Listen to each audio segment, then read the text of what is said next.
আসসালামু আলাইকুম রহমতুল্লাহি ওবরাকাতুহু নাহমাদুহু ওয়া নুসাল্লি আলা রাসূলিহিল কারীম আম্মা বাদ। আমরা আলিম পরীক্ষা 2026 যে সমস্ত ভাই ও বোনেরা পরীক্ষায় অংশগ্রহণ করবে ইনশাআল্লাহ, আমরা হাদিস ফাউন্ডেশন অনলাইন একাডেমির পক্ষ থেকে তাদের জন্য বিশেষ একটি গাইডলাইন ব্যাচ নিয়ে এসেছি। আমরা সেই ব্যাচের আজকে থেকে ক্লাস শুরু হবে ইনশাআল্লাহ, এবং আমরা আজকে থেকে ক্লাস সেটা শুরু করব। হাদিস ফাউন্ডেশন অনলাইন একাডেমির পক্ষ থেকে সবাইকে অসংখ্য ধন্যবাদ জানাচ্ছি এবং স্বাগত জানাচ্ছি আমাদের আজকের এই ক্লাসে। আচ্ছা, আমাদের একাডেমিক ক্লাস কিন্তু প্রায় শেষ দিকে। আমরা অনেকেই একাডেমিক ক্লাসগুলো করার সুযোগ পেয়েছি, অনেকেই ক্লাসগুলো করার সুযোগ পাইনি। সব কিছু মিলিয়ে আমরা সামনে পরীক্ষা দিব, এইটাই হলো আমাদের জন্য চরম বাস্তবতা। এখন এই বাস্তবতায় নেমে আমি কতটুকু সফল হতে পারছি সেইটাই হলো দেখার বিষয়। এই 2 বছর আমরা কি করেছি না করেছি সেটা গ্রহণযোগ্য হবে কি হবে না, এটা সামনে পরীক্ষার পরে আমরা ডিসাইড করতে পারবো। যদি কারো পরীক্ষা ভালো হয় তাহলে তার আমলনামা হচ্ছে যে সে এই 2 বছর খুব ভালো মতো পড়াশোনা করেছে। আর যদি কারো আমলনামা খারাপ হয়ে যায়, পরীক্ষা খারাপ হয়ে যায়, তাহলে অটোমেটিক্যালি সবাই এটা বুঝে ফেলবে যে হ্যাঁ, আমাদের পড়াশোনাটা ভালো হয়নি। তো আমরা সবাই যেহেতু চাচ্ছি যে আমাদের পরীক্ষার ফলাফলটা যেন ভালো হয়, আমরা সেই লক্ষ্যে যেন পড়াশোনা করতে পারি, সেইটাই হলো আমাদের বড় কথা। আমাদের হাতে সময় আছে আর অল্প, এবং এই অল্প সময়ের মধ্যে আমাদেরকে দেখতে হবে যে আমাদের কতটুকু পড়া বাকি আছে আর কতটুকু আমাদের পড়া প্রয়োজন। এই সমস্ত কিছু মিলিয়ে আমরা আগামী যে টেস্ট পরীক্ষা আমাদের হবে, টেস্ট পরীক্ষার আগ পর্যন্ত আমরা সমস্ত বিষয়গুলোতে একটা গাইডলাইন দেওয়ার চেষ্টা করব, এবং সেই গাইডলাইনগুলো ফলো করলে আশা করা যায় আমরা টেস্ট পরীক্ষা এবং ফাইনাল পরীক্ষাতেও ভালো একটা ফলাফল করতে পারবো ইনশাল্লাহ। আচ্ছা, আমরা প্রতিদিন ক্লাস করব এখানে। ইতিমধ্যেই হাদিস ফাউন্ডেশন অনলাইন একাডেমির যে হোয়াটসঅ্যাপ গ্রুপটা আছে, আলিম পরীক্ষা 2026 চ্যালেঞ্জের যে গ্রুপটা আছে, সেইখানে সবাই যুক্ত আছে আশা করি। তো সেইখানে আমাদের ক্লাস রুটিনটা দেওয়া আছে, কোন দিন কোন ক্লাসটা হবে। কোনো দিন 2টা ক্লাস আছে, কোনো দিন 3টা ক্লাস আছে, আবার কোনো দিন 1টা ক্লাস আছে। আজকে যেমন 1টা ক্লাস আছে, আমরা আজকে 1টা ক্লাস করব, আর সামনের দিনগুলোতে যে কয়টা করে ক্লাস আছে সে কয়টা করে আমরা ক্লাস করব ইনশাল্লাহ। আমি শুরুতেই কিছু নিয়মকানুন বলে নেই। এইটি অনলাইন ক্লাস বলে আমরা কেউ এটাকে অনলাইন ক্লাস মনে করব না। আমরা সবাই একটু সিনসিয়ার হব, আমরা সবাই খুব মনোযোগী হব।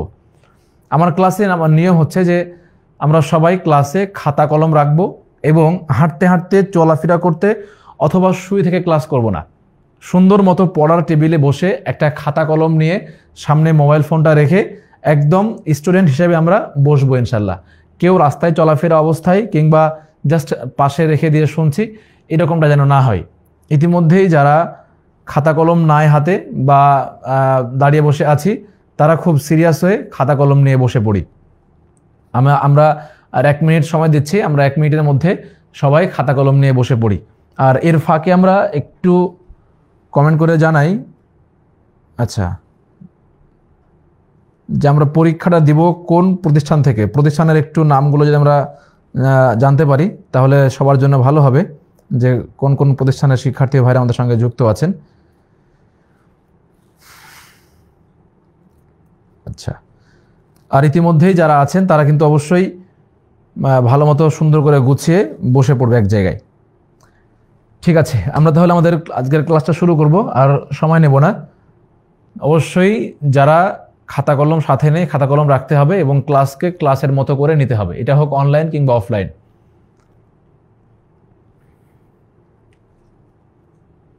আমরা যে ক্লাসটা করব, এই আমার সাথে যে ক্লাসগুলো হবে সেটা হবে বাংলা বিষয়ে প্রথম এবং দ্বিতীয়, এই 2টা বিষয় আমি কভার করার চেষ্টা করব। এবং যেহেতু আমাদের মডেল টেস্ট কিংবা টেস্ট পরীক্ষার আর হয়তো বা হাতে অ্যাভারেজ আমরা 2 মাস সময় পাবো, এই 2 মাসের মধ্যে আমরা বাংলাটাকে একটা স্তরে নিয়ে যাব, যেখানটায় দাঁড়ালে আমরা আশা করা যায় এটা ভালো পরীক্ষায় ভালো ফলাফল করা যায় ইনশাল্লাহ। আমরা ওই দিকটা খেয়াল রেখেই পড়াশোনা করার চেষ্টা করব। সব কিছু মিলিয়ে ভাই পড়াশোনার কোনো বিকল্প নেই। যে যেরকম পড়াশোনা করবে সে সেরকমভাবে এগিয়ে যাবে, যে যেরকমভাবে পড়াশোনা করবে সে সামনের দিকে তত বেশি এগিয়ে থাকবে। এখন সিদ্ধান্ত নিতে হবে ভাই তোমাকে, যে তুমি পড়াশোনা করতে চাও কতটুকু, অল্প নাকি বেশি। বাইরেটা লাগান, অল্প নাকি বেশি। নিজেকে যেভাবে দেখতে চাও ভাই সেরকমভাবে তোমাকে পড়াশোনা করতে হবে। আচ্ছা, আমি এখানে আর একটু বলে নেই, আমরা কিন্তু যেহেতু সবাই জুনিয়র, তাই তুমি করে বলাটাই বেশ স্বাচ্ছন্দ্য বোধ করছি। আশা করি আমরা এটাতে অভ্যস্ত হব ইনশাল্লাহ। আচ্ছা, এইখানে অনেকেই লিখছেন প্রতিষ্ঠানের নাম। সামির লিখেছেন মুজাফফরগঞ্জ আজহারুল উলুম ফাজিল ডিগ্রি মাদ্রাসা, আরও অনেকে লিখছেন। ঠিক আছে, আমরা আর কালক্ষেপণ না করি, আমরা সরাসরি ক্লাসে যাই। আমরা দেখতে পাচ্ছি এখানে আলিম পরীক্ষা 2026 পরীক্ষাকে সামনে রেখে আমরা একটা গাইডলাইন নেওয়ার চেষ্টা করব, যেই গাইডলাইন দিয়ে আমরা সামনের একটা ভালো ফলাফল করতে পারবো। আমার সঙ্গে তোমাদের সাক্ষাৎ হবে বাংলা বিষয় নিয়ে। আমি বাংলা প্রথম এবং বাংলা দ্বিতীয় এই বিষয়টাতে এই দুইটা বিষয় কভার করার চেষ্টা করব ইনশাল্লাহ। আচ্ছা, আজকে সকালবেলায় আমাদের হোয়াটসঅ্যাপ গ্রুপে যেখানে সবাই যুক্ত আছে সেখানে একটা পোল করা হয়েছিল, অর্থাৎ একটা মতামত নেওয়া হয়েছিল যে আমাদের বাংলা বিষয়ে বা অন্যান্য বিষয়ের উপরেই যে কার কতটুকু সমস্যা আছে কিনা। তো সেইখানে বাংলা প্রথমের চাইতে বাংলা দ্বিতীয় পত্রের ক্ষেত্রে দেখলাম যে একটু বেশ সমস্যা মনে হচ্ছে। অনেকে সেখানে বাংলা দ্বিতীয় পত্রের কথা তোমরা লিখেছো ভাই, তো আমরা সেই দিকটাও দেখার চেষ্টা করব ইনশাল্লাহ, যে কি করে পড়লে ভালো হয় আমরা সেটা দেখব ইনশাল্লাহ। আচ্ছা, আমাদেরকে পড়তে হলে আগে ভালো মতো পড়াশোনা করার জন্য আমাকে কি কি করতে হবে, আমাকে কোন অ্যাঙ্গেলে পড়তে হবে, কোন কোন টপিকগুলো পড়তে হবে, এই জিনিসটা আগে আমাদের জানা প্রয়োজন। আমি কোন রাস্তা দিয়ে হাঁটবো, আমার কোথায় যাওয়া প্রয়োজন, আমার ধরো যে আমার গন্তব্য হচ্ছে, আচ্ছা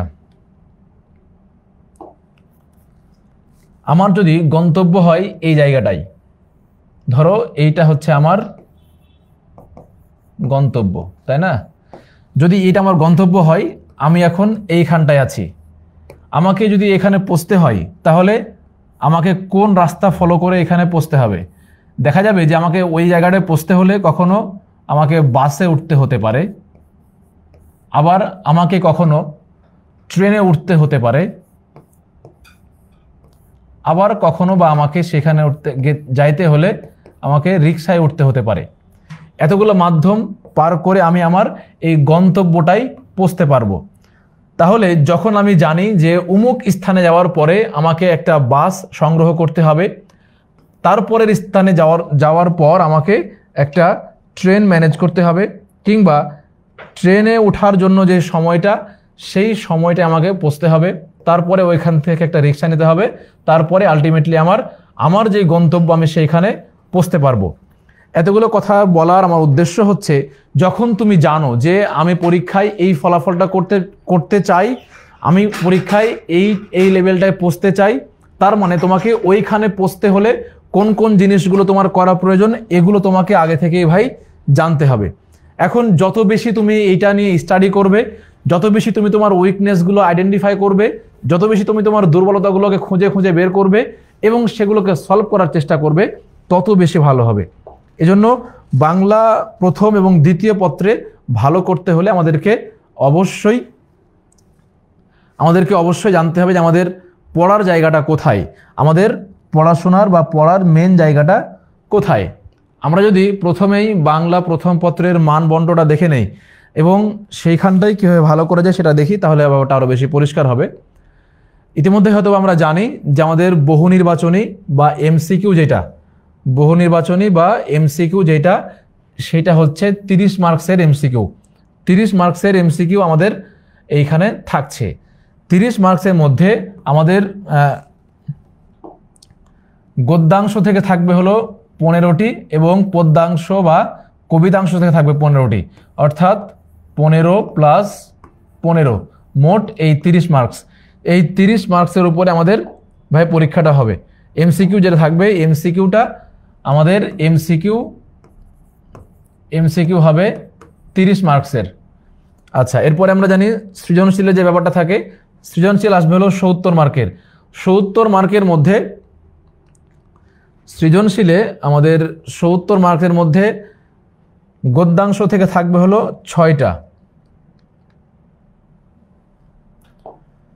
গদ্যাংশ থেকে প্রশ্ন আসবে হচ্ছে 6টা প্রশ্ন আসবে, সেখান থেকে 4টার অ্যান্সার করতে হবে। গদ্যাংশ থেকে প্রশ্ন আসবে হলো 6টা কোশ্চিনে, সেখান থেকে 4টা প্রশ্নের অ্যান্সার করতে হবে।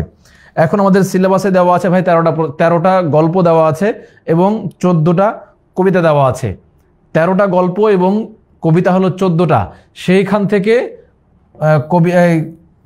গদ্যাংশের যে ব্যাপারটা বা আমাদের গদ্যাংশে যেটা, সেখান থেকে 6টা প্রশ্ন আসবে। অর্থাৎ আমাদের নিয়ম অনুযায়ী হচ্ছে, সেখান থেকে বুঝতে সমস্যা হতে পারে এই কালারটাই।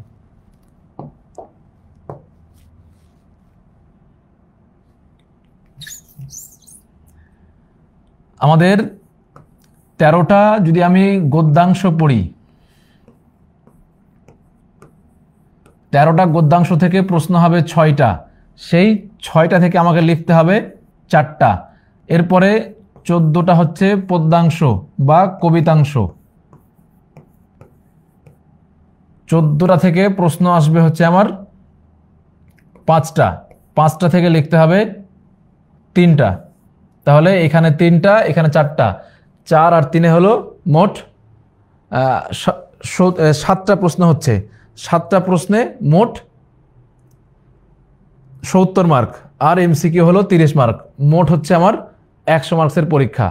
তার মানে আমার এখান থেকে আমি বুঝতে পারছি যে আমার যেই 13টা গল্প আছে বা 14টা পদ্য আছে, এই সবগুলো পড়া বা সবগুলো পড়তে হবে, কিন্তু সেখান থেকেও কিছু প্লাস মাইনাস হওয়ার একটা সম্ভাবনা আছে। তো আমরা ধীরে ধীরে ওই জায়গাটাও দেখব যে আমাদের কতটুকু পড়তে হবে আর কতটুকু বাদ দিতে হবে।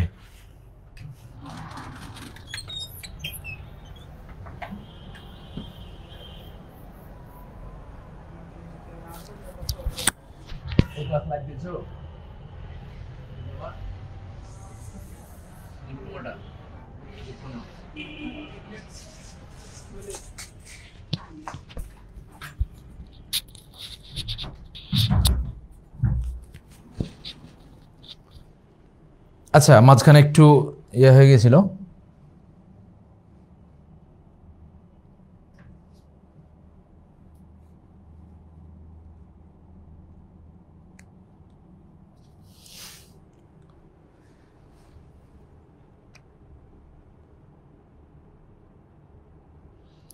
আচ্ছা, অনেকেই অনেক রকম কথাবার্তা বলছো ভাই।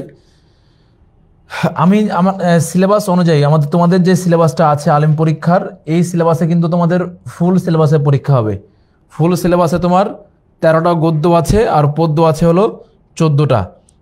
এইরকমভাবে তোমাকে প্রস্তুতি নিয়ে থাকতে হবে। এইটার ওপরেই তোমার মেন ক্লাসটা হবে। আচ্ছা, মেন পরীক্ষাটা হবে আর কি 26-এর ফুল সিলেবাসে পরীক্ষা হবে কিনা। হ্যাঁ, 26-এ ফুল সিলেবাসে পরীক্ষা হবে। এটার প্রজ্ঞাপনটাও বা নোটিশটাও ইতিমধ্যেই সরকার প্রকাশ করেছে, আমরা সেটা গ্রুপে দিয়ে দেবো ইনশাআল্লাহ। আচ্ছা, এরপরে প্রথম পত্রের যে সিলেবাস, প্রথম পত্রের সিলেবাসে আমাদের কি কি আছে? আচ্ছা, তার আগে একটু আমাকে কমেন্ট করে জানাও যে তোমাদের সবার বাংলার যেই সাহিত্যের যে অংশটুকু আছে, সাহিত্যের অংশটুকু যে পুরো যে গল্পগুলো আছে সবগুলোই পড়ে শেষ করেছে কারা কারা, একটু লিখো।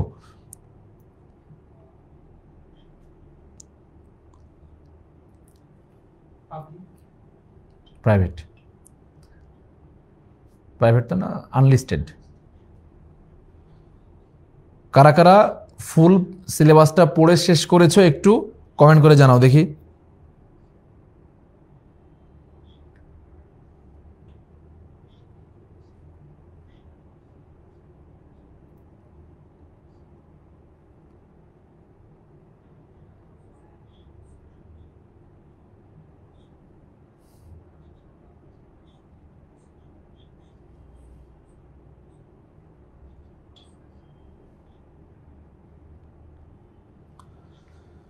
আচ্ছা,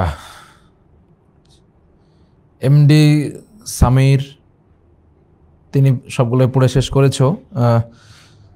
আচ্ছা, একটু দ্রুত কমেন্ট করো যে কারা কারা পড়ে শেষ করেছো, তাছাড়া আমি ধরে নিচ্ছি যে তোমাদের হয়তো পড়ে শেষ করা নাই।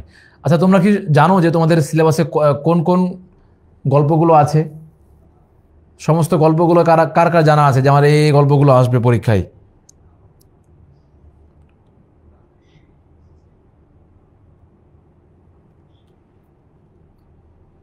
আচ্ছা, অনেকে লিখছে শেষ হয়নি। আচ্ছা, কারো আবার 27 ব্যাচের স্টুডেন্ট একজন আছে, সমস্যা নাই। মোটামুটি এখন থেকে আমাদের যেই সিলেবাসগুলো আসবে, মানে শর্ট সিলেবাসে পরীক্ষা হওয়ার যে কারণগুলো ছিল সেই কারণগুলো তো এখন আর নেই। এই জন্য এখন থেকে সবসময় ফুল সিলেবাসেই হবে। তাই 27-28 পরীক্ষার্থী যেই হয় এইখানে থাকলে সমস্যা নাই ইনশাল্লাহ। আচ্ছা, অনেকের শেষ হয় না তাই বলছি। আচ্ছা, আমরা যদি এবার একটু সবাইকে একটা করে ধরার চেষ্টা করি। আমরা কিন্তু ক্লাসটাকে ক্লাসই মনে করব। হ্যাঁ, আমরা এখানে এটাকে অনলাইন ক্লাস ভাবার কোনো প্রয়োজন নাই। আমি পড়া ধরবো এবং তোমরাও আশা করি যে এই পড়াগুলোর কমেন্টে খুব দ্রুত রিপ্লাই দেবে ইনশাল্লাহ। আচ্ছা, 6টা গল্প আর 6টা কবিতা শেষ হয়েছে।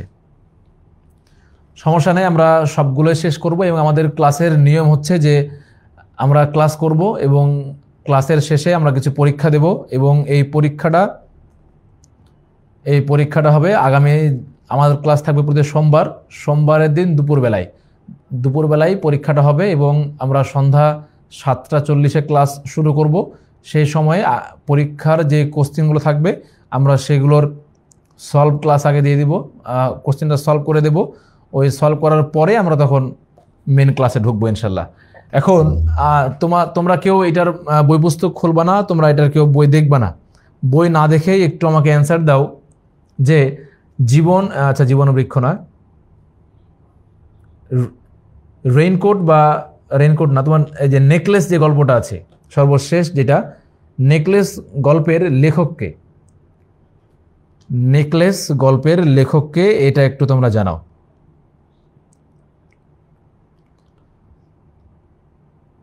আচ্ছা, কবিতা অংশের অধ্যায়গুলো বলে দিতে বলছে। আচ্ছা, যে কবিতাগুলো আছে আমরা সেগুলো ইনশাল্লাহ জানিয়ে দেওয়ার চেষ্টা করছি।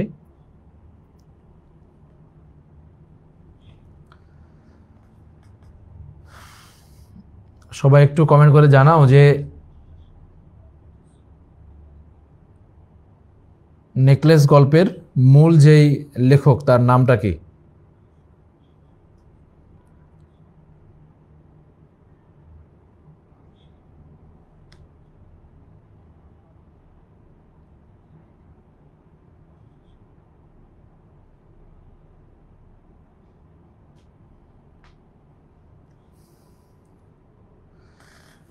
আচ্ছা, তোমাদের এখানে উত্তর আসতে খুব লেট হচ্ছে। আমার মনে হয় যে ইন্টারনেটে কোনো ঝামেলা আছে অথবা অন্য কোনো সমস্যা আছে। আমি জাস্ট দ্রুত এটা বলে যাই, তাহলে তোমাদের জন্য সময়টা সেভ হবে। এরপরে আমরা দেখব যে আমাদের কি ভাবে পড়তে হবে এবং কোন কোন উপায়ে পড়াশোনা করলে আশা করা যায় যে আমরা ভালো ফলাফল পাবো ইনশাল্লাহ। আমি এক বাক্যে বলে যাচ্ছি যে কি আমাদের সিলেবাসের মধ্যে সংযুক্ত করা আছে এবং আমাদের ফুল যে সিলেবাসটা আছে সেই ফুল সিলেবাসের কতটুকু আমাদের পড়তে হবে। বাংলার নব্য লেখক দিগকের প্রতিনিবেদন, বঙ্কিমচন্দ্র চট্টোপাধ্যায়ের যে এটা আছে সেটা। কারবালার প্রান্তর, মীর মোশাররফ হোসেন। অপরিচিতা, রবীন্দ্রনাথ ঠাকুর। সাহিত্যে খেলা, প্রমথ চৌধুরী। বিলাসী, শরৎচন্দ্র চট্টোপাধ্যায়। অর্ধাঙ্গী, রোকেয়া সাখাওয়াত হোসেন। যৌবনের গান, কাজী নজরুল ইসলাম। জীবন ও বৃক্ষ, মোতাহের হোসেন চৌধুরী। গন্তব্য কাবুল, সৈয়দ মুজতবা আলী। মাসি পিসি, মানিক বন্দ্যোপাধ্যায়। কপিল দাস, মুমুর শেষ কাজ, এটার লেখক হচ্ছে শওকত আলী। রেইনকোট, আখতারুজ্জামান ইলিয়াস। নেকলেস, গি দ্য মোপাসা। এই 13টা গদ্যাংশ থেকে তোমাদের সিলেবাসের মধ্যে আছে। আর পদ্যাংশের মধ্যে আছে ঋতু বর্ণন, আলাওয়াল। বিভীষণের প্রতি মেঘনাদ, মাইকেল মধুসূদন দত্ত। সুখ, কায়কোবাদ। সোনার তরী, রবীন্দ্রনাথ ঠাকুর। বিদ্রোহী, কাজী নজরুল ইসলাম। সুচেতনা, জীবনানন্দ দাশ। প্রতিদান, জসিমউদ্দিন। তাহারেই পড়ে মনে, সুফিয়া কামাল। পদ্মা, ফরুক আহমেদ। আলো চাই, সিকান্দার আবু জাফর। 18 বছর বয়স, সুকান্ত ভট্টাচার্য। ফেব্রুয়ারি 1969, শামসুর রহমান। আমি কিংবদন্তির কথা বলছি, আবু জাফর ওবায়দুল্লাহ। প্রত্যাবর্তনের লজ্জা, আল মাহমুদের লেখা। এই মোট যেই কয়েকটা আমি গদ্যাংশ এবং পদ্যাংশের নাম বললাম, মূলত তোমাদের এইখান থেকেই এই যে সিলেবাসটা আছে ফুল সিলেবাস, এখান থেকে তোমাদের পরীক্ষাটা হবে এবং আমরা এই পুরোটাই কভার করার চেষ্টা করব ইনশাল্লাহ। এখন আমরা দেখব যে বাংলা প্রথম পত্রে আমাদেরকে যদি ভালো করতে হয়, ভালো ফলাফল আনতে হয়, তাহলে আমাদের কি করতে হবে। মূলত আজকের ক্লাসে আমরা বাংলা প্রথম এবং বাংলা দ্বিতীয় পত্রের যেই পুরো গাইডলাইনটা সেটা দেওয়ার চেষ্টা করছি। সামনের দিন থেকে আমরা একদম টপিক ওয়াইজ পড়ানোর চেষ্টা করব ইনশাল্লাহ। আচ্ছা, কিভাবে বাংলা প্রথম পত্রে ভালো করা যায়।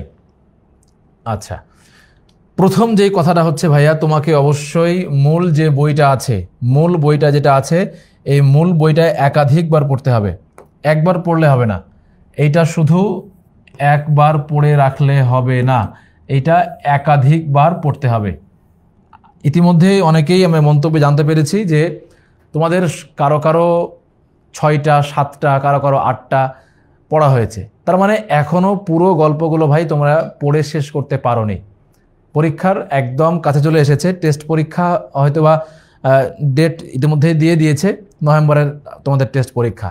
তো এখন টেস্ট পরীক্ষার আগ মুহূর্তে সময় আছে হাতে আর মাত্র 2 মাস। আজকে থেকে শুরু করলে 2 মাসের মধ্যে তুমি সেটা তোমার হাতে চলে আসবে। তো ওই জায়গা থেকে তোমার উচিত হলো তোমার যে মূল বইটা আছে, মূল বইটাকে তুমি অবশ্যই একাধিকবার পড়বা। একবার না, একটা গল্প আগে একবার পড়লে তোমার ওটার উপর একটা ধারণা তৈরি হবে। এরপরে তুমি যে লাইনগুলো আন্ডারলাইন করেছো বইটা পড়বে আর দাগাবে, তাই না? তোমার কোনগুলো প্রশ্ন আসতে পারে, কোনগুলো ক নাম্বারে আসতে পারে, কোনগুলো খ নাম্বারে আসতে পারে, এই প্রশ্নগুলো তোমাকে পড়তে হবে আর দাগাতে হবে, পড়তে হবে দাগাতে হবে। এবার যখন তোমার পড়া ও দাগা হলো, একবার প্রথমবার এভাবে পড়ে শেষ করবে। দ্বিতীয়বারে গিয়ে তুমি যেইগুলো দাগিয়েছো সেইগুলো তুমি এবার পড়া শুরু করবে, সেগুলোকে হুবহু মুখস্থ করার চেষ্টা করবে, হুবহু ওইগুলোকেই মুখস্থ করবে। প্রথমে একবার পড়বে, একবার রিডিং পড়বে এবং দাগিয়ে যাবে, তারপরে আবার দ্বিতীয়বারের বেলায় তুমি সেটাকে মুখস্থ করবে এবং এইরকমভাবে তুমি একাধিকবার ওই বইটাকে রিপিট করবে, ওই একই গল্পপদ্যগুলোকে বারবার রিপিট করবে। তাহলে তোমার ওই জিনিসটা অন্তরে গেঁথে যাবে ইনশাল্লাহ। এবং এই জায়গাটাতে সবচাইতে বড় যে চ্যালেঞ্জের ব্যাপারটা, সেটা হচ্ছে তোমাকে ভাই সৃজনশীল লিখতে হবে বই থেকে। তুমি যতই পড়াশোনা করো, যতই পড়াশোনা না করো, গাইড মুখস্থ করো, যা কিছু করো না কেন, হুবহু উদ্দীপক থেকে তোমাকে গ এবং ঘ এর যে অ্যান্সারটা আছে সেটা করতে হবে।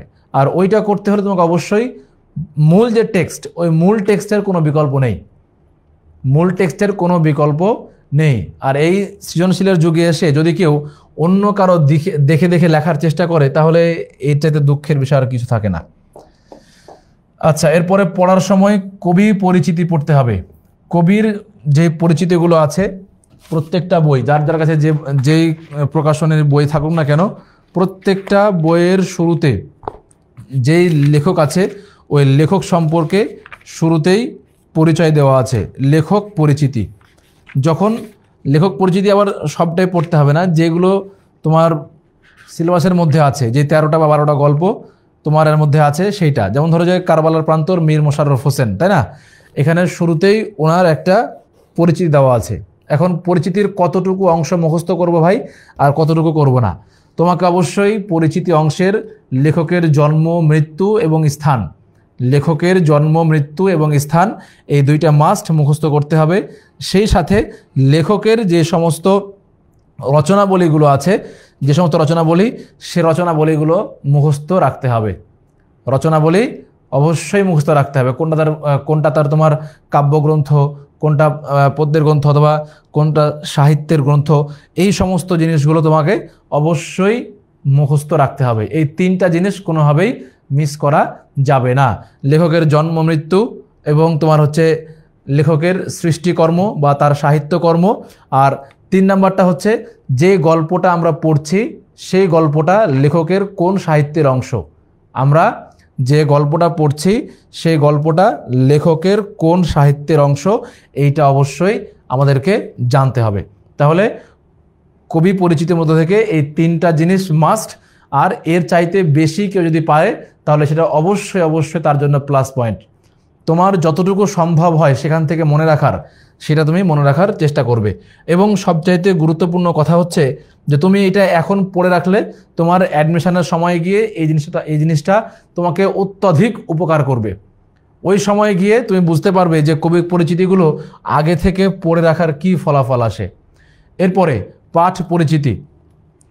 পাঠ পরিচিতি। আমরা কিন্তু শুরুতেই বলেছিলাম যে অবশ্যই এগুলোকে মনোযোগ সহকারে পড়তে হবে। শুরুতে আছে তোমার হলো কবি পরিচিতি, আর শেষে গিয়ে আছে পাঠ পরিচিতি। তুমি একটা গল্পের কিছু পড়তে পারো আর না পারো, তুমি একটা গল্পের কিছু পড়তে পারো আর না পারো, অবশ্যই তুমি ওই গল্পের মূল ভাব যেটা, এই মূল ভাব ধরতে হলে তোমাকে পাঠ পরিচিতি অবশ্যই পড়তে হবে। পাঠ পরিচিতি পড়ে রাখলেই তুমি মোটামুটি ওইটার যে ওভারভিউ, ওই গল্পের যে মূল কথা, সেই মূল কথাগুলো তুমি সেখান থেকেই বের করতে পারবে। অবশ্যই তুমি এই জায়গাটাতে পাঠ পরিচিতিটা বেশ ভালো করে পড়ে রাখবে। এরপরে আসো, যখন তোমার ওইগুলো পড়া শেষ, এখানে একটা জিনিস মিস্টেক হয়েছে, আমি সেটা বলে রাখি যে তুমি ওই গল্পগুলো যখন পড়ছো, গল্পটাতে যাওয়ার আগে অবশ্যই শেষে যেই টিকাগুলো আছে, টিকা বলতে তোমার শব্দার্থের যে টিকা, ওই শব্দার্থগুলো অবশ্যই ভালো মতো পড়ে নেবে। তার কারণ যে তোমার ক নম্বর প্রশ্নে এরকম অনেক সময় চলে আসবে যে এই শব্দের অর্থ কী, অথবা এমসিকিউতে সরাসরি শব্দ দিয়ে ওই শব্দের অর্থ চাইবে, অথবা তোমার ওই গল্পটাকে ভালো মতো বুঝতে হলে এমন কতক শব্দ তার মধ্যে আছে যে শব্দগুলো তোমার অজানা, ওই শব্দগুলোকে জানতে হলে তোমাকে অবশ্যই শব্দার্থের যে পার্ট আছে, শব্দার্থের ওই পার্টটা অবশ্যই কমপ্লিট করে রাখতে হবে। শব্দার্থগুলো অবশ্যই তোমার একবারে মুখস্থ হবে না, ওইটা বারবার দেখে দেখে সেটা তোমাকে পড়তে হবে। এরপরে যখন তোমার একটা গল্প পড়া শেষ, তুমি একটা গল্প ধরেছিলে, সেই গল্পের তুমি পাঠ পরিচিতি পড়লে, কবি পরিচিতি পড়লে, শব্দার্থ পড়লে, এবং তুমি পুরো গল্পটা পড়ে শেষ করলে। এবার তোমার কাছে যেই গাইডটা আছে, ওই গাইডের শুরুতে বা ওই গাইডের সংশ্লিষ্ট গল্পের মধ্যে গিয়ে দেখবে সেখানে তোমাকে অসংখ্য এমসিকিউ দেওয়া আছে। ওই গল্পের মাঝখানে ওই গল্প রিলেটেড অসংখ্য এমসিকিউ সেখানে আছে, আবার তুমিও অনেক এমসিকিউ সেখান থেকে দাগিয়েছো। তাহলে তোমার এই পড়ার মানটা আরও কিন্তু বৃদ্ধি হলো। তুমি এইটা অবশ্যই অবশ্যই অবশ্যই এমসিকিউগুলো দেখে দেখে পড়ার চেষ্টা করবে। এটা অবশ্যই মুখস্থ রাখতে হবে। এরপরে আসো তোমাদের সৃজনশীলের যে ব্যাপারটা, সৃজনশীলের এই জায়গাটাতে কোন স্থান থেকে প্রশ্ন হবে আর কোন স্থান থেকে প্রশ্ন হবে না, এটা কিন্তু কেউই বলতে পারবে না যে আমার প্রশ্নটা এইটা থেকে হবে কিংবা এটা থেকে হবে। এজন্য তোমাকে মেন যে গল্পটা, ওই গল্পটা পড়ে রাখতে হবে। এখন ওই গল্পের আলোকে কি কি প্রশ্ন আসতে পারে, ওই গল্পের আলোকে বা ওইখান থেকে কি কি প্রশ্ন আসতে পারে, তোমাকে এইটা বোঝার জন্য সহায়ক করবে হলো তোমার যে গাইড বইটা আছে, সেই গাইডটা তুমি সেটা খুলবে। সেটা তোমার খোলার পরে তোমার সেখান থেকে যে সৃজনশীলগুলো আছে, সেই সৃজনশীলগুলো পড়বে, সেগুলো উদ্দীপকগুলো পড়বে। এবং মজার ব্যাপার হচ্ছে, আলিম শ্রেণীতে পরীক্ষায় ভালো ফলাফল করাটা আমাদের দৃষ্টিতে মনে হয় খুব সহজ। তার কারণ বিগত কয়েক বছরের প্রশ্ন যদি একটু ভালো মতো অ্যানালিসিস করা যায়, সেইখান থেকে মোটামুটি একটা প্রশ্ন পাওয়া যায়, সেখান থেকেই কমন পাওয়া যায়। তা আমরা এটা বিশেষ করে বাংলা দ্বিতীয় পত্রের ক্ষেত্রে হয়ে থাকে, আমরা সেখানে গিয়ে জিনিসটা বলবো ইনশাল্লাহ। তো এখানে সৃজনশীল পড়তে বলার কারণ হচ্ছে যে তুমি কিন্তু সব সৃজনশীল পড়ে শেষ করতে পারবে না, সেইখান থেকে তুমি গুটি কয়েক সৃজনশীল পড়ো, যতটুকু তোমার হাতে সময় আছে তুমি ততটুকু ভাবে পড়ে যাও এবং দেখে যাও যে সৃজনশীলের ওই গাইডলাইনগুলো তারা কীভাবে সেখানে দিয়েছেন। তার কারণ যে তারা অবশ্যই প্রশ্নগুলো ভালো মতো পর্যবেক্ষণ করে কিন্তু সেটা তারা তৈরি করেন। আচ্ছা, এবার আসো যে বইয়ের যেই ভাবটা আছে, একটা লাইন আমি পড়ে যাচ্ছি, লাইনটা শুধু পড়ে গেলেই তো হবে না, সে লাইনের ভিতরে কি বলতে চাচ্ছেন লেখক, লেখকের মূল ভাবটা কি, ওই ভাবটা ধরতে হবে এবং ওই ভাবটা বোঝার একটা চেষ্টা করতে হবে। যেমন ধরো আমি যদি এখান থেকে তোমার একটা লাইন পড়ে শোনাই,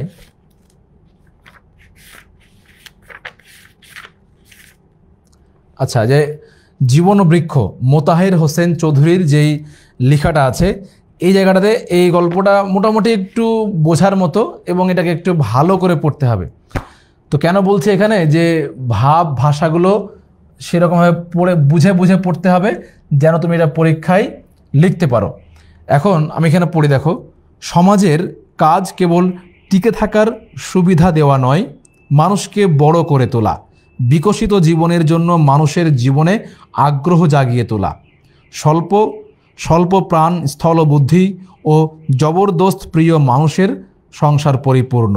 তাদের কাজ নিজের জীবনকে সার্থক ও সুন্দর করে তোলা নয়, অপরের সার্থকতার পথে অন্তরায় সৃষ্টি করা। এখন দেখো এইখানে কিন্তু এরকম অনেক শব্দ আছে। যেমন ধরো এখানে একটা শব্দ আছে হলো বিকশিত, তারপরে তোমার স্বল্প প্রাণ, স্থূল বুদ্ধি, জবরদস্ত প্রিয়, সার্থক, সুন্দর করে তোলা, অন্তরায়। এই যে শব্দগুলো এখানে ব্যবহার করা আছে ভাই, এই শব্দগুলো যখন তুমি তোমার খাতার মধ্যে ব্যবহার করবে, যখন তুমি তোমার পরীক্ষার যে খাতাটা আছে, যখন এই পরীক্ষার খাতার মধ্যে এই প্রবন্ধের সাথে সামঞ্জস্য রেখে শব্দগুলো ব্যবহার করবে, তখন পরীক্ষক বা তখন যিনি তোমার খাতা দেখবেন তার অটোমেটিক একটা ধারণা চলে আসবে এরকম যে না, এই পড়াশোনা করেছে এবং এখান থেকে একটা সে ভালো মতো বুঝ নিতে পেরেছে।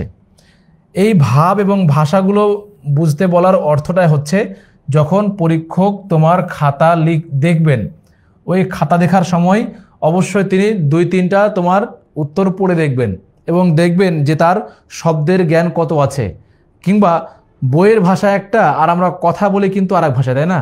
আমরা সচরাচর বন্ধুদের সঙ্গে যে ভাষায় কথা বলি, যদি ওই রকমভাবেই ওই জিনিসটা লিখে দিই, তার মানটা কেমন হয়? আবার ওই প্রবন্ধটা যেই রকম স্টাইলে, যেরকম ভাব নিয়ে, যেরকম ভাষা নিয়ে লেখা আছে, ওই রকমভাবে আমি লিখলাম, তাহলে ওই জিনিসটা কেমন হবে? অবশ্যই গল্পের সঙ্গে রিলেট করে লিখতে পারলে তার খাতার মানটা বেশি বৃদ্ধি পাবে এবং ওই রকমভাবে কেউ লিখলে তার খাতার দিকে অবশ্যই যিনি খাতা দেখবেন তার একটা ভালো দৃষ্টি যাবে। ফলে হবে যে তার যদি অল্প কয়েকটা সৃজনশীল দেখেন শিক্ষক, তাহলে সেই জিনিসটা তার বোঝা হয়ে যাবে যে এই স্টুডেন্টটা কেমন। আর সবচেয়ে বড় কথা হচ্ছে যে ভাব এবং ভাষা এগুলো 1-2বার পড়ে তুমি বুঝতে পারবে না। এই জন্য তোমাকে বারবার পড়তে হবে, বারবার তোমাকে ওটা চর্চা করতে হবে। তোমার খাতার মানটাকে বৃদ্ধি করতে হলে ভাই অবশ্যই তোমাকে বারবার এই গদ্য, এই পদ্যগুলো একাধিকবার পড়তে হবে। এই মূল ভাবটা ভেতরে আত্মস্থ করার চেষ্টা করতে হবে এবং ওইটাকে ওই ভাব দিয়েই লেখার চেষ্টা করলে আশা করা যায় খাতার মানটা বৃদ্ধি পাবে এবং তোমার পড়াশোনায় জিনিসটা আরও বেশি হেল্পফুল হবে। আচ্ছা, এরপরে হচ্ছে তোমার ক, খ, এইটাই কোনো রকমভাবেই ভুল করা যাবে না। ক এবং খ এর অর্থাৎ আমাদের সৃজনশীল প্রশ্নের ক এবং খ, এই দুইটা তো তোমার জ্ঞানমূলক এবং অনুধাবনমূলক, আর এই দুইটাই তোমার হয়ে থাকে একটা নির্দিষ্ট প্রবন্ধের আলোকে, তাই না? এখন দেখা গেল যে একটা উদ্দীপক থাকলো, ওই উদ্দীপকটা তোমার যেই গল্পকে রিলেট করতে যাচ্ছে ওই গল্পের সঙ্গেই তাল মিলিয়ে ক এবং খ এর প্রশ্ন থাকে। ক এর প্রশ্ন হয় 1 মার্কের আর খ এরটা আরও বেশি মার্কসের হয়। তো এখন ওই জায়গা থেকে এই দুইটা জায়গাতে তোমার সৃজনশীলের মধ্যে একদম অঙ্কের মতো নাম্বার পাওয়ার চান্স থাকে, একদম অঙ্কের মতো নাম্বার পাওয়ার চান্স থাকে। এখানে কোনোভাবেই ভুল করা যাবে না। যখন তোমার মাথা থাকবে যে আমার পরীক্ষায় ভালো করতে হবে এবং আমি কোনো রকমভাবেই ক এবং খ এই দুইটা ভুল করতে চাই না, তখন অবশ্যই তোমাকে বইয়ে দাগিয়ে দাগিয়ে পড়তে হবে এবং একাধিকবার পড়তে হবে। আর পড়ার সময় এই জিনিস মাথায় নিতে হবে যে আমার কোনোভাবেই ক এবং খ যেন ভুল না যায়। এখানে আরেকটা জিনিস বলে রাখি, যে যেটা একটু আগে আমি বলছিলাম, ধরো একটা উদ্দীপক দেওয়া আছে, ওই উদ্দীপকের আলোকে তোমার নিচে প্রশ্ন আছে, তাই না? তো এখন উদ্দীপকের আলোকে প্রশ্ন যেটা হয় তার আগে ক এবং খ থাকে। খুব ভালো করে খেয়াল করলে ব্যাপারটা বুঝতে পারবে। তোমরা ইতিপূর্বে সৃজনশীল পরীক্ষার সেই ছোটো থেকে দিয়ে আসছো, এরপরেও আরেকবার আমি স্মরণ করে দেই যে তোমার ক এবং খ দেখবে যে যেই গদ্যের বা যেই পদ্যের আলোকে তোমার ক এবং খ আছে, তার মানে বুঝতে হবে যে তোমার পরবর্তী গ এবং ঘটাও ওই প্রবন্ধ কিংবা ওই গল্পের অথবা ওই পদ্যের আলোকেই আছে। এই জিনিসটা আশা করি তোমরা খেয়াল করেছো, এরপরেও আমি আবার স্মরণ করে দিলাম ইনশাল্লাহ। আচ্ছা, এরপরে আমরা জানি যে তোমার বাংলা প্রথম এবং দ্বিতীয় বা তোমাদের কিছু কিছু সাবজেক্টের একটার সঙ্গে আর একটা সম্পর্কযুক্ত, দুইটা মিলে তোমার লিটার বা গ্রেড মার্কস আসে। ওই জায়গা থেকে তোমার দ্বিতীয় পত্রের জায়গা থেকে তোমার প্রথম পত্রের মার্কসটা বেশি করার চেষ্টা করতে হবে, যেহেতু দুইটা মিলেই তোমার মার্কসটা আসবে। এই জন্য ভাই তুমি দুইটাতেই চেষ্টা করবে ভালো করে, বিশেষ করে তোমার প্রথম পত্রের মার্কস তোলার যে ব্যাপারটা, এইটা তোমাকে বেশি ভালো করে খেয়াল রাখতে হবে যে টার্গেট থাকবে আমি প্রথম পত্রেই অধিকাংশ নম্বর কাউন্ট করব ইনশাআল্লাহ। আচ্ছা, আশা করি তোমরা ব্যাপারটা বুঝতে পেরেছো। এবার আমরা একটু দেখে নেই। একজন বলেছো যে গল্পগুলো ক্লাসে পড়ালে ভালো হতো একটু। আচ্ছা, ক্লাসে গল্পগুলো পড়ানোর যে ব্যাপারটা, আমি ক্লাসের আলোক পড়া দিয়ে দিব, তোমরা পড়ে আসবে এবং ওই গল্পের আলোকে কোনো প্রশ্ন থাকলে আমরা সেটা সংশোধন করার চেষ্টা করব ইনশাল্লাহ। আর যেহেতু আমাদের হাতে সময় খুব অল্প, এই জন্য আমাদের পরীক্ষাগুলোতে আমরা বেশি ফোকাস করবো ইনশাল্লাহ। আচ্ছা, এরপরে আমরা আসি হলো বাংলা দ্বিতীয় পত্রের যে সিলেবাস। দ্বিতীয় পত্রের সিলেবাস নিয়ে কার কি ধারণা? দ্বিতীয় পত্রের সিলেবাস নিয়ে কারো কোনো ধারণা বা কারো কোন টপিকে বেশি বেশি সমস্যা হয় একটু কমেন্ট করে জানাও দেখি। বাংলা দ্বিতীয় পত্রে কার কোন টপিকের মধ্যে সমস্যা বেশি মনে হয়? আচ্ছা, সমস্যা বেশি হলে তো পড়তে হবে আগে, তাই না? তার আগে আমাকে এটা জানাও যে তোমরা বাংলা প্রথম পত্রের তোমাদের যে টপিকগুলো আছে এগুলো কেউ পড়ে শেষ করেছো কিনা? বাংলা বাংলা দ্বিতীয় পত্রের যে টপিকগুলো আছে এই সবগুলো টপিক তোমরা পড়ে শেষ করেছো কিনা এটা একটু আমাকে কমেন্ট করে জানাও, তাহলে আমি ওই রকমভাবেই তোমাদেরকে গাইড করবো ইনশাল্লাহ।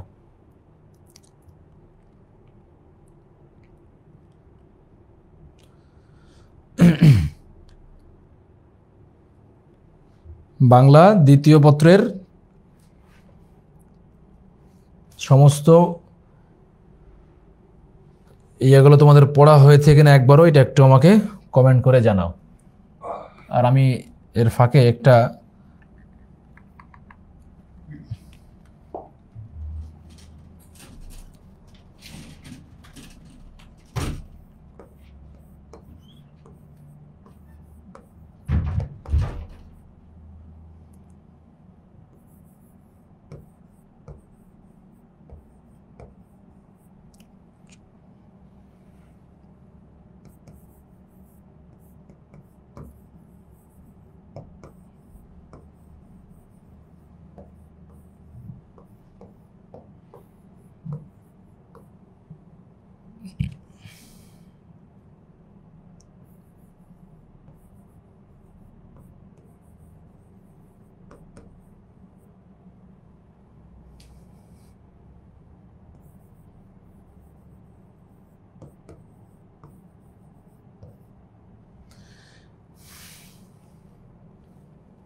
সবাই একটু দ্রুত কমেন্ট করে জানাও, তারপরে আমরা বাকিটুকু যাচ্ছি ইনশাল্লাহ।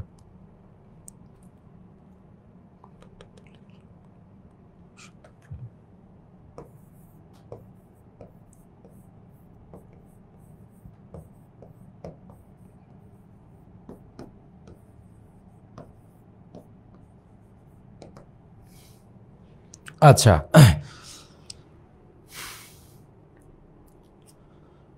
একজন বলেছ যে প্রকৃতি প্রত্যয়েরটাই সমস্যা হয়। মাসুদ রহমানি তুমি বলেছ যে হয় নাই পড়া সবগুলো। আচ্ছা, পড়েছি, তবে কিছু ব্যাকরণগুলো কঠিন বলে মনে হচ্ছে।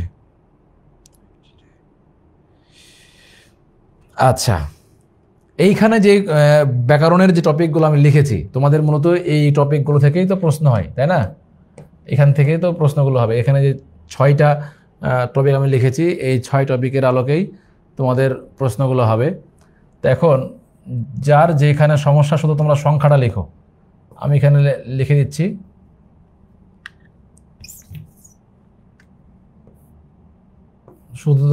তোমরা শুধু লিখবা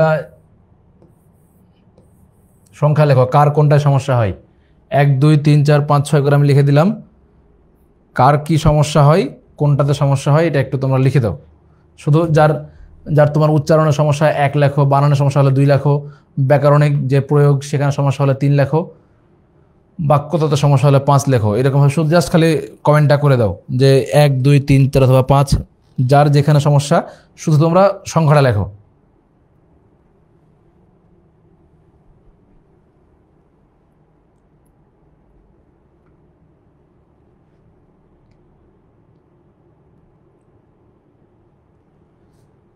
রহিমউদ্দিন, তোমার একবারও পড়া হয়নি ভাইয়া? আচ্ছা,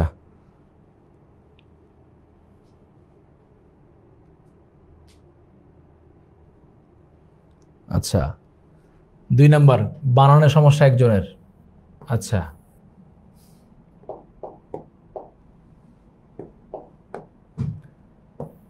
বানানের ক্ষেত্রে সমস্যা আছে 3 4 5 3 4 5।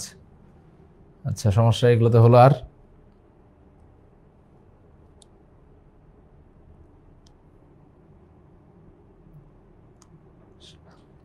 আহমেদ মিশহাল ভাই তোমার সবগুলোতে সমস্যা। আচ্ছা সমস্যা ভয় নাই, সবচেয়ে বড় কথা হচ্ছে যে আমি কি পারি না যদি সেটা আমি বুঝতে পারি তাহলে কিন্তু ওই জিনিসটা বোঝাটা খুব সহজ হয়। এখন আমি কি পারি না সেটাই বুঝি না, তাহলে তো মুশকিল, তাই না? এখন কোন কোন জিনিসগুলো আমার না জানা, শুধু সেগুলো জানলেই তো হয়ে যাচ্ছে।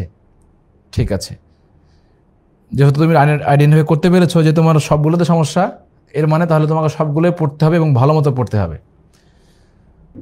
বুঝতে পারলাম মোটামুটি তোমাদের সমস্যা আছে এবং সবগুলোতেই একটু বেশ ভালোই সমস্যা আছে। আচ্ছা আমরা দ্বিতীয় পত্রের সিলেবাসটা একটু দেখি। আচ্ছা দ্বিতীয় পত্রের সিলেবাসের ক্ষেত্রে যেটা আছে তোমার ব্যাকরণের যে অংশ সেইখান থেকে তোমার 30 মার্কস এবং তোমার নির্মিতির যে অংশ, নির্মিত অংশ থেকে 70 মার্ক। 30 এবং 70, ব্যাকরণের অংশ থেকে 30 মার্কস এবং নির্মিতির অংশ থেকে 50 মার্কস, এই মোট 100 মার্কসের এটাও পরীক্ষা এরকমভাবেই হবে। তার মধ্যে তোমার প্রত্যেকটা যেই 6টা যে বিষয় থাকছে ব্যাকরণ অংশে, 6টাতে তোমার 5 5 করে 5 6 30 মার্কস থাকছে, আর পরবর্তীগুলোতে তো অন্যরকমভাবে থাকছে। তো এখন বাংলার দ্বিতীয় পত্রের ক্ষেত্রে যেটা তোমাকে ফলো করতে হবে সেটা হচ্ছে তোমার বিগত 5 বছরের কোশ্চিন সলভ করতে হবে। বিগত 5 বছরের কোশ্চিন তুমি যদি সলভ করতে পারো আশা করা যায় তোমার সমস্যাটা সমাধান হবে ইনশাল্লাহ। বিগত 5 বছরের কোশ্চিনটা সলভ করতে পারলেই তোমার আশা করি বড় একটা সমস্যা সমাধান হয়ে যাবে। আচ্ছা তোমাদের কাছে যে গাইডগুলো আছে সেই গাইডে দেখবে যে আমার কাছে যেটা আছে এখানে 18 থেকে আছে, সরি 18 19 আছে, মাঝখানে 20 21 নাই, 22 23 24। আচ্ছা মোটামুটি তোমার আগের 5 বছরের প্রশ্নগুলো পড়লেই একটা মোটামুটি ধারণা চলে আসে এবং সেখান থেকেই ওই জিনিসগুলো পাওয়া যায় বাংলা দ্বিতীয় পত্রের ক্ষেত্রে। এবার আমরা বাংলা দ্বিতীয় পত্রের সবচাইতে বড় যে জায়গাটা সে জায়গায় একটু ফোকাস করার চেষ্টা করব। সেটা হচ্ছে যে আমরা জানি বাংলা দ্বিতীয় পত্রের প্রত্যেকটা টপিকের সাথে, অর্থাৎ বানান, উচ্চারণ, তারপরে তোমার শব্দের যে বাংলা ব্যাকরণের যে শ্রেণী বিন্যাসগুলো আছে, শুদ্ধ অশুদ্ধ আছে, এই প্রত্যেকটাতে তোমার অপশন থাকে ক এবং খ। ক অথবা খ, হয় সেই ক লিখতে পারে অথবা চাইলে সে খও লিখতে পারে, যার কাছে যেটা সুবিধা মনে হয় সে সেইটাই লিখতে পারে। ওই জায়গা থেকে তুমি আগেই পড়ার আগে ঠিক করে নেবা যে তুমি কোনটা কোনটা লিখবা।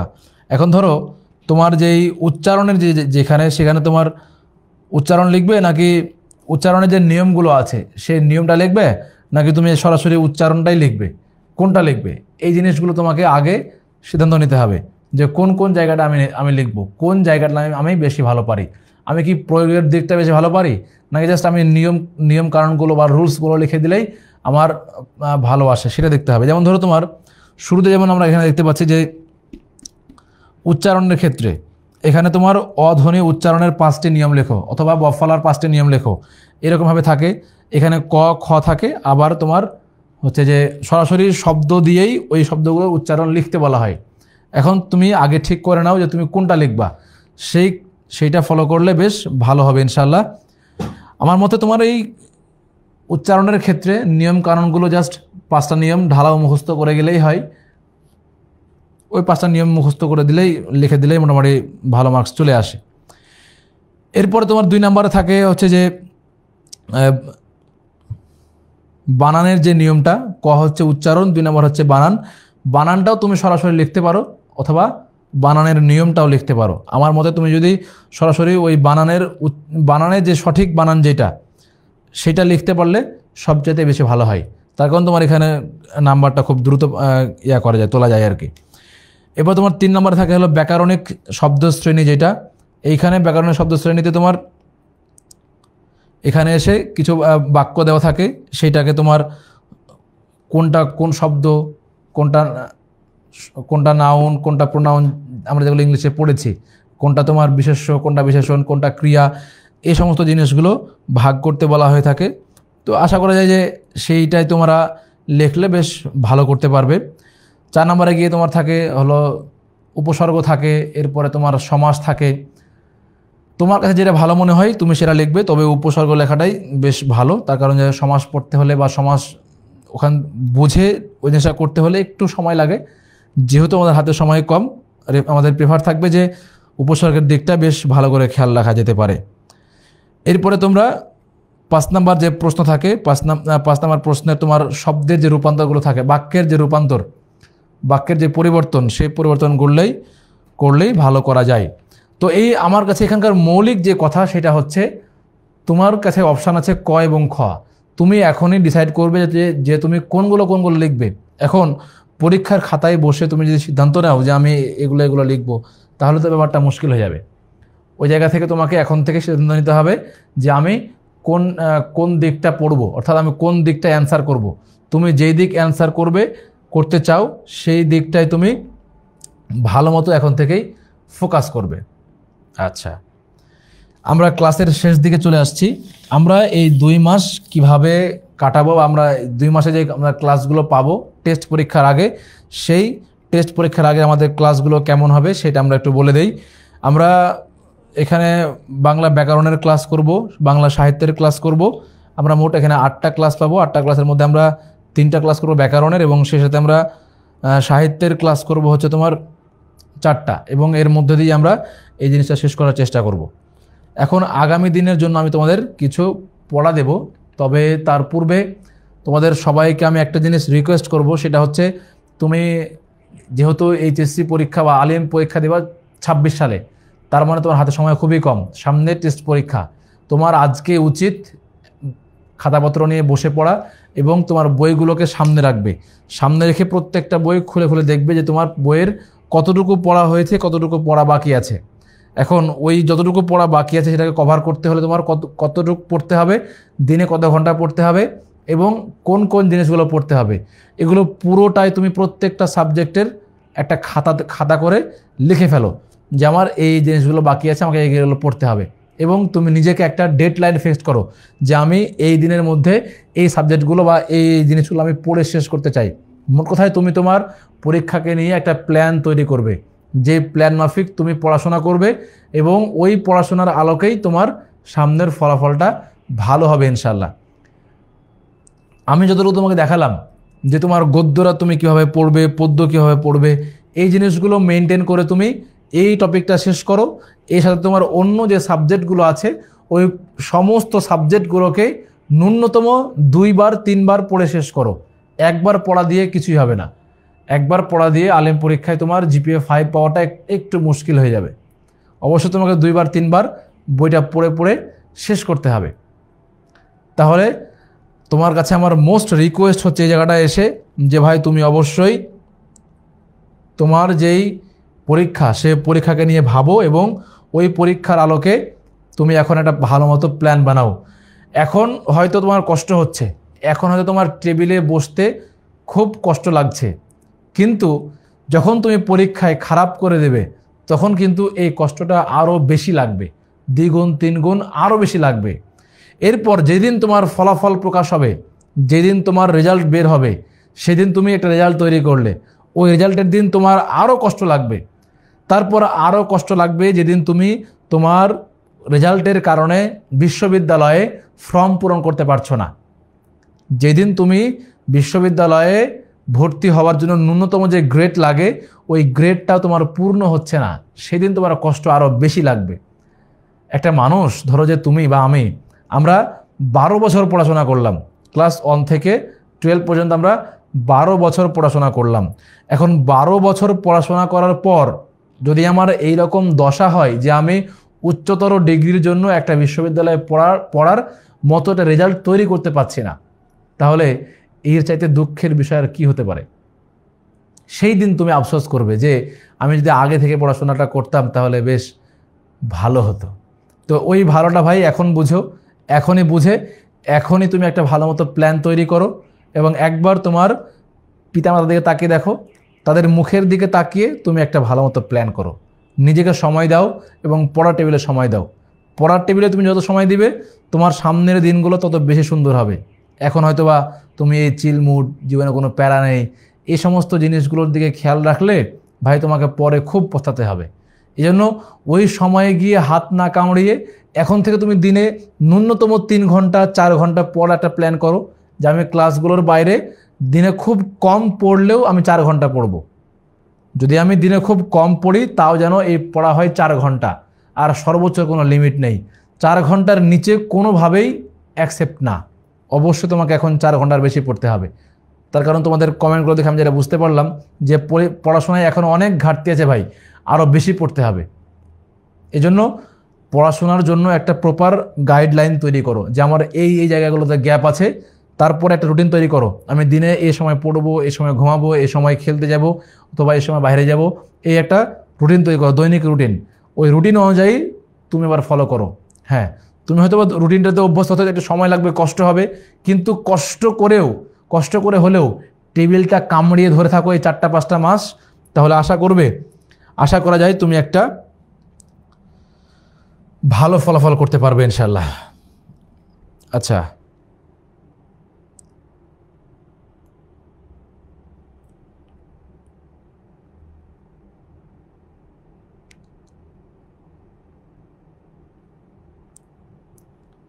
আচ্ছা,